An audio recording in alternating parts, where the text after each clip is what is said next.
मैं हूं आंचल सिंह और पालघर की घटना के बाद जाने माने पत्रकार अर्नब गोस्वामी ने सोनिया गांधी से सीधे सवाल पूछे थे, क्योंकि इससे पहले कोई भी घटना होती तो सोनिया गांधी सीधे तौर पर केंद्र से इस पर जवाबदेही मांगती थी, इस्तीफा मांग लेती थी, चाहे कोई सी घटना हो। और यहां तक कि कोई आतंकवादी अगर मरता था तो उस पर भी सोनिया गांधी आंसू बहाती थी। और कोई भी घटना देश में हो, बढ़ चढ़कर इन लोगों ने राजनीति की है इस पर, और सांप्रदायिक रंग देने में बिल्कुल भी हिचक नहीं की है। और इसी पर जब अर्नब गोस्वामी ने इनसे सीधा सवाल किया तो सोनिया गांधी तो बौखला ही गई। साथ में उनके जो जितने चाटुकार थे, पत्रकार के साथ साथ उनकी जितनी सेना है, यानी कह लीजिए कि चमचे, सारे ही अर्नब को अरेस्ट करने की मांग करने लगे। तो अर्नब ने भी यहाँ पर यह कह दिया है कि अगर इससे संत समाज का भला होता है और इससे देश का भला होता है तो मुझे अरेस्ट कर लीजिए। इसी पर हम बात करेंगे। हमारे साथ हैं संघ विचारक डॉक्टर पवन त्यागी। सर, आपका बहुत बहुत स्वागत है हमारे चैनल में। सर, जिस तरीके से अर्नब गोस्वामी ने सोनिया गांधी से सवाल किए थे, उसके बाद सोनिया गांधी और पूरी कांग्रेस बौखलाई हुई है। अब अर्नब गोस्वामी को अरेस्ट करने की मांग कर रही है। तो क्या ये मीडिया पर दबाव बनाया जाता है कि अगर कोई सच बोल रहा है, किसी ने सच सवाल कर दिया, किसी ने सीधे तौर पर आपसे सवाल कर लिया, तो उसको अरेस्ट करने की मांग करेंगे आप? जी देखिए, ये कांग्रेस का कोई पहली चांस नहीं है कि इस तरह से वो मीडिया को दबाने की कोशिश कर रहे हैं।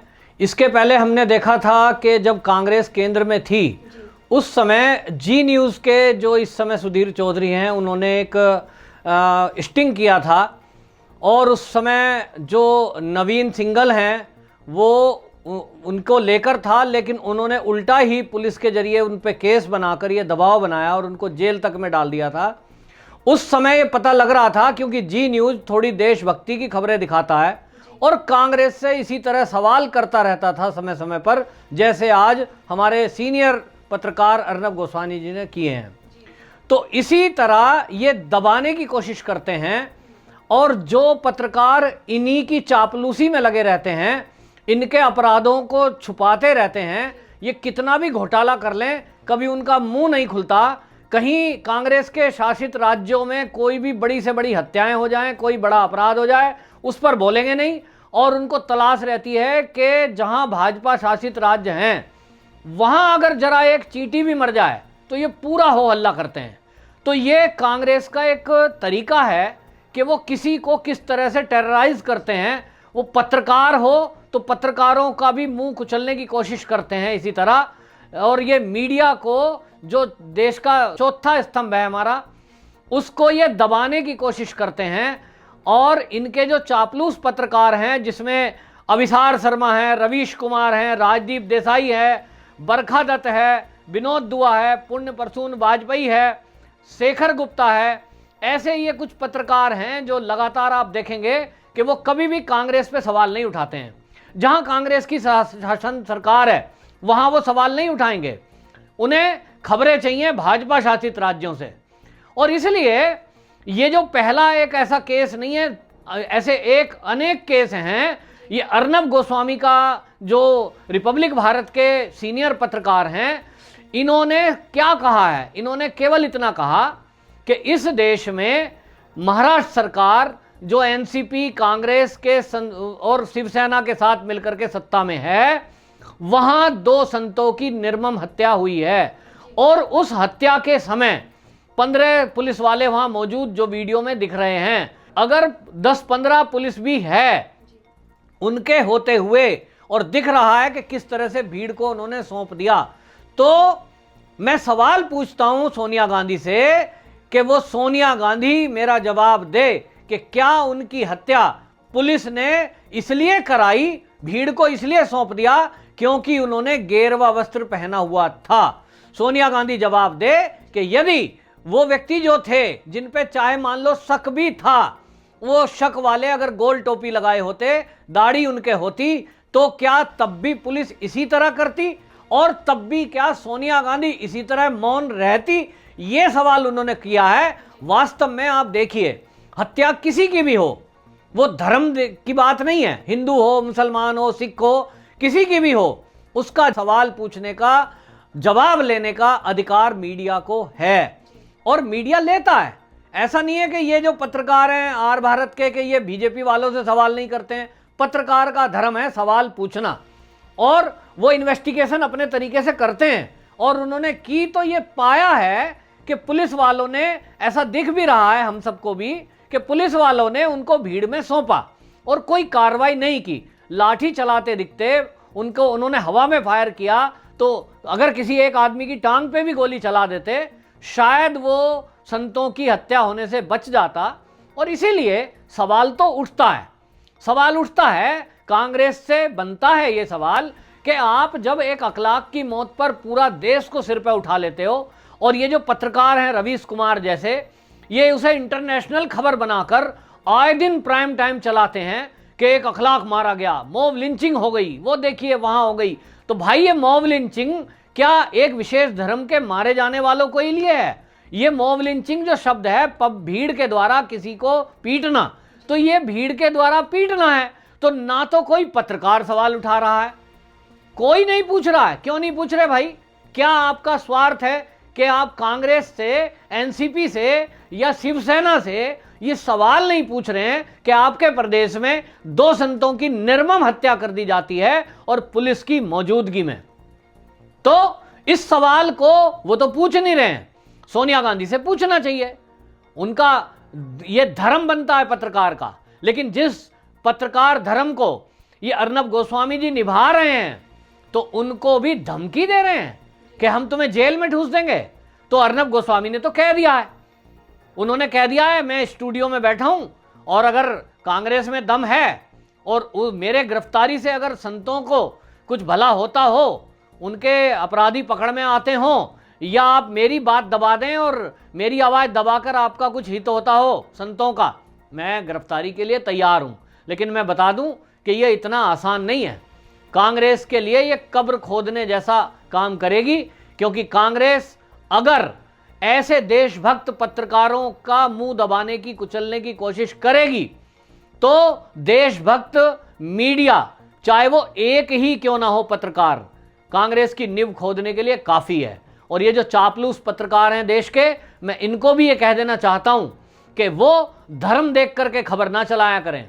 भगवत वस्त्र पहना हुआ है वो संत समाज हमारे देश के लिए, संपूर्ण देश के लिए वो आदरणीय हैं और ये हमारे देश की संस्कृति है। लेकिन आज उस पर जो मीडिया मौन है, जो उस पर कोई एक प्राइम टाइम नहीं चला रहा है, रवीश कुमार जैसा जो बात बात में प्राइम टाइम में आ जाता था, ऐसे पत्रकार समझ लें कि देश की जनता इनके दोहरे मापदंडों को देख रही है, इनको पहचान रही है, और इसीलिए ये देश ऐसे लोगों को बर्दाश्त नहीं करेगा। और सोनिया गांधी इस पे जवाब दे कि जब आपकी सरकार वहां है तो आप इस पे कार्रवाई करने के बजाय आप इसे हिंदू मुस्लिम रंग दे रहे हो।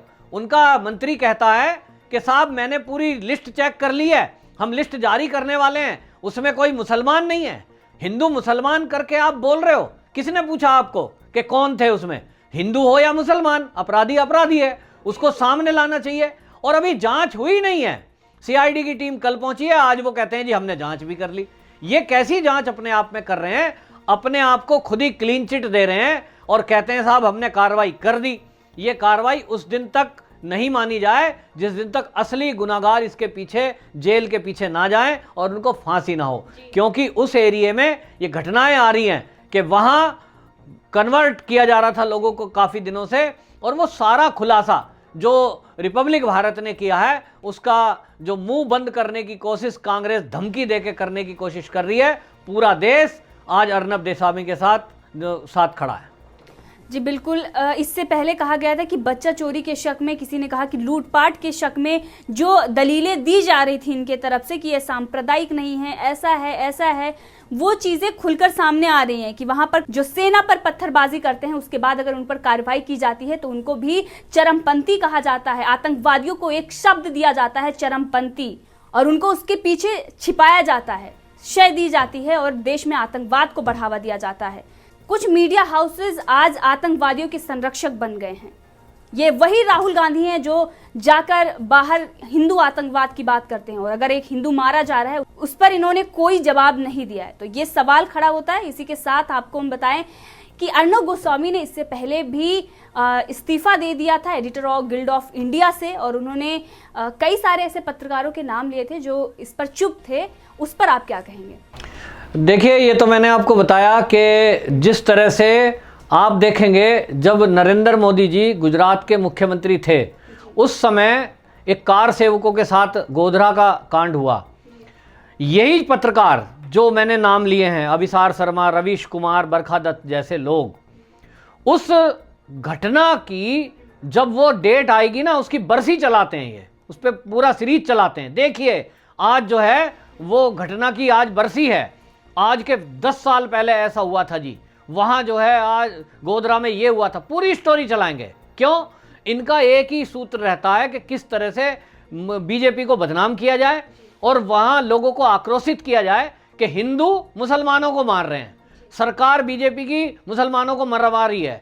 लेकिन मैं एक बात पूछता हूँ आपके चैनल के माध्यम से, ऐसे पत्रकारों को जो गोधरा पे हर साल सीरीज चलाते हैं, जो बाबरी मस्जिद के विध्वंस पे हर साल सीरीज चलाते हैं, वो देश की भावनाओं को भड़काने का काम करते हैं, मैं ऐसे पत्रकारों से, रवीश कुमार जैसे से पूछना चाहता हूं कि सन 1966 में इंदिरा गांधी ने अपने शासन में 1000 साधु मरवाए थे, क्योंकि संसद चल रही थी और उस संसद चलने के समय में गौ हत्या पे प्रतिबंध लगे। इसके लिए 5000 साधुओं ने संसद की तरफ कूच किया था। उस समय कांग्रेस केंद्र में ये इंदिरा गांधी का शासन था और उसने गोली चलाने के सीधे आदेश साधुओं पे दिए थे। एक लेख के कारण से पता लगता है कि लगभग 1000 संतों की निर्मम हत्या पुलिस के द्वारा हुई थी। क्या उस पर कभी रवीश कुमार कोई सीरीज चलाएगा? आज तक नहीं हमने सुनी। ये केवल आज कुछ गूगल के पन्नों पर दर्ज है, लेकिन उसको कभी रवीश कुमार जैसे पत्रकार उस पर सीरीज नहीं चलाते। नंबर 2, आपको बताता हूं, जो सबसे बड़ा देश में नरसंहार हुआ है वो हुआ है 1984 के सिख दंगे। राजीव गांधी की हत्या के बाद सिखों के हत्या पर पूरे देश में और कांग्रेस के लीडरों की संलिप्तता पाई गई, जिनमें से कईयों के ऊपर अभी भी निर्दोष साबित वो नहीं हुए हैं और कई लोग उसके ऊपर जेल में गए हैं। लेकिन कभी भी रवीश कुमार ने 84 के दंगों के ऊपर यह सीरीज नहीं चलाई टीवी के ऊपर कि सिखों के नरसंहार के पीछे कांग्रेस का हाथ है। क्यों? क्योंकि वो कांग्रेस के बंधुआ मजदूर की तरह काम करते हैं, कांग्रेस के टुकड़ों पर पलते हैं ये ऐसे पत्रकार। और जो कांग्रेस के टुकड़ों पर पलने वाले ये पत्रकार हैं, ये वो आप देखिए कि धर्म विशेष देख करके इनके टीवी के प्रोग्राम चलते हैं। इन्होंने ना तो कभी सिख दंगों पे कोई स्टोरी चलाई, ना इन्होंने साधुओं की हत्या पर 66 में हुए नरसंहार पर कोई स्टोरी चलाई। और कभी भी देश में जब भी कहीं साधुओं की हत्या हुई है, पिछले दिनों उड़ीसा में एक साधु को इसी तरह मार दिया गया, इन्होंने कोई स्टोरी नहीं चलाई। जहां भी कहीं गेरवा है, कहीं हिंदू नाम आ रहा है और उसके ऊपर कोई उत्पीड़न हो रहा है, ये बिल्कुल स्टोरी नहीं चलाएंगे। लेकिन कहीं एक धर्म विशेष के लोग हों, चाहे उनको कोई एक थप्पड़ क्यों ना मार दे, ये 3-3, 4-4 दिन उस पर स्टोरी चलाएंगे और साल दर साल उस पर स्टोरी चलाएंगे। ये इनका वो चेहरा है। ये पत्रकार नहीं है, ये पत्रकार के वेश में, ये पत्रकार के नाम पर ये कांग्रेस के दलाल हैं। और ऐसे दलालों का इस देश से नाश होना चाहिए। और मैं तो कहता हूं एनडीटीवी जैसा चैनल ये बैन होना चाहिए। इनके आए दिन ऐसे काम आते हैं कारनामे कि ये किस तरह की बातें करते हैं। ये साधु की घटना पे भी ये कहता है कि चोर के शक में, अरे भाई चोर के शक में गेरवा वस्त्र, और वो भी हाईवे पर, किस तरह की बातें करते हैं। नैरेटिव सेट करते हैं, ये लोगों की मानसिकता बदलने की कोशिश करते हैं। ये ऐसे लोग हैं, इनको तो इस देश में पत्रकारिता करने पर ही बैन कर देना चाहिए। और जो देश के हित में काम करे, वो चाहे किसी पार्टी की पॉलिटिक्स ना करे, वैसे ही पत्रकार अपने धर्म को जो पालन कर रहे हैं वही असली पत्रकार कहलाने लायक हैं। उसी में एक अर्नब गोस्वामी हैं। देश उनके साथ खड़ा है और देश के सच्चे पत्रकार उसके साथ खड़े हैं और संत समाज का उनको आशीर्वाद प्राप्त है। कांग्रेस उनका बाल भी बांका नहीं कर सकती। सर, आपका बहुत बहुत धन्यवाद हमारे चैनल पर आने के लिए। जय हिंद, जय भारत।